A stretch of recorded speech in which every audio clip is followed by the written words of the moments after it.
Hey guys, it's Dr. Lisa Goodman at Washington Park Chiropractic in Denver, Colorado. Today we're going to show you a short series of hip movements that we can use for youth athletes or young people just trying to get a little bit more stability or flexibility in their hips.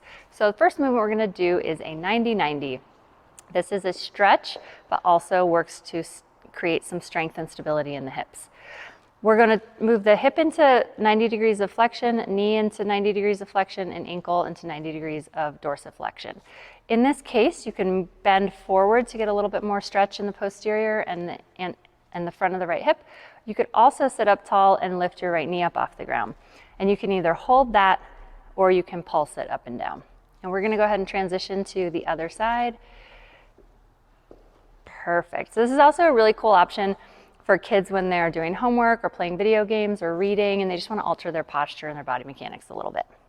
So after the 90-90, we're going to show you a couple of super standard hip strengtheners, glute strengtheners actually, which are also great for knee pain. Okay, so with the donkey kick, we're going to be on all fours. This is a relatively simple movement that is actually not so simple. So there are a couple rules here. She's going to kick her heel up toward the ceiling and keep her hamstring engaged. Let me show you what it looks like if you aren't keeping your hamstring engaged.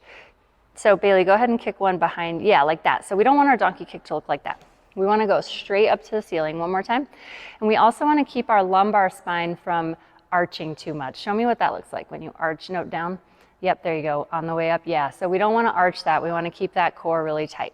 So let's see two more perfect ones. And her booty's feeling it at this point. Okay, cool.